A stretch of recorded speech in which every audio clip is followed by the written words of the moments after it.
मेरे पास लोग आते हैं, वो कहते हैं हम अकेले में ऊब जाते हैं, हमें कोई संगी साथी चाहिए।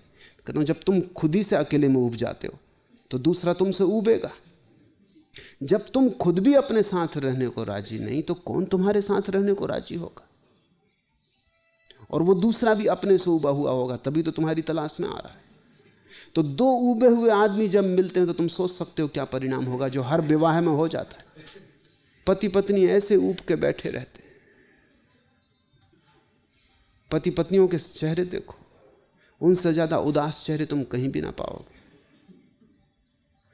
अगर तुम पुरुष को जरा प्रसन्न देखो तो समझना कि पत्नी उसकी नहीं है जो पास बैठी, किसी और की होगी। अगर पुरुष को तुम रास्ते पे किसी स्त्री के साथ चलते हुए आनंद भाव में देखो, ये उसकी पत्नी नहीं, क्योंकि उसकी पत्नी के साथ तो वह ऐसा डरा हुआ और कपा हुआ और उदास और उबा हुआ चलता है कि तुम देख ही सकते हो, फौरन पहचान सकते हो। मुल्ला नसरुद्दीन ने एक दिन मुझसे कहा कि मैं आदमियों को देख के बता सकता हूं कि आदमी विवाहित है कि गैर विवाहित। मैंने कहा जरा मुश्किल मामला है। खैर, जो भी लोग आए मुझसे मिलने, तुम नोट करते जाओ और पीछे पता लगा लेंगे। उसने नोट किया और उसने बिल्कुल ठीक ठीक बता दिया। मैं थोड़ा हैरान हुआ कि तरकीब क्या है तेरी। उसने कहा तरकीब ये है, जो आदमी शादीशुदा है वो बाहर पड़े हुए बिछावन पर पैर पहुंचता है, जो गैर शादीशुदा है वो सीधा चला आता है। पत्नी का भय, तो कौन पहुंचता है पैर? अभ्यस्त हो गए हैं वो।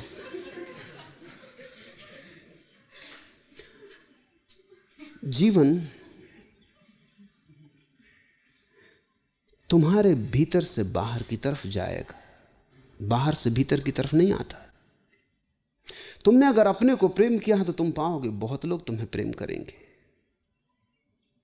तुम अगर अपने को प्रेम करने में समर्थ हो गए तो तुम पाओगे अनंत अनंत प्राणों से तुम्हारी तरफ प्रेम की धारा बहनी शुरू हो जाती। तुमने अगर अपने को प्रेम न कर पाए, जो कि तुम्हारे साधुओं की शिक्षा के कारण असंभव हो गया है, तो तुम्हें कोई भी प्रेम न कर सकेगा। मेरे हिसाब में अगर तुमने अपने को प्रेम किया तो तुम पाओगे अनंत लोग तुम्हें प्रेम करते हैं, और ये प्रेम बढ़ता जाता है, बढ़ता जाता है। एक दिन अचानक तुम पाते हो कि परमात्मा का प्रेम भी तुम पे बरसा।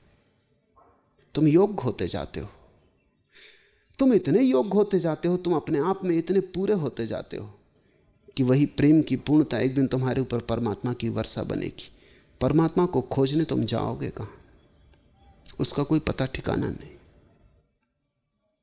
सच तो यह है कि परमात्मा तक कोई आदमी कभी नहीं पहुंचता। जब भी घटना घटती परमात्मा आदमी तक आता है, इसके अतिरिक्त रास्ता भी नहीं है।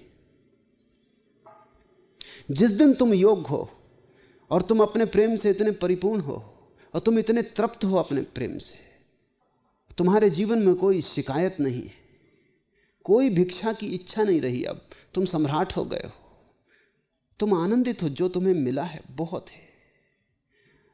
ऐसी भाव दशा में अचानक एक दिन द्वार पे दस्तक पड़ती, परमात्मा द्वार पर खड़ा है।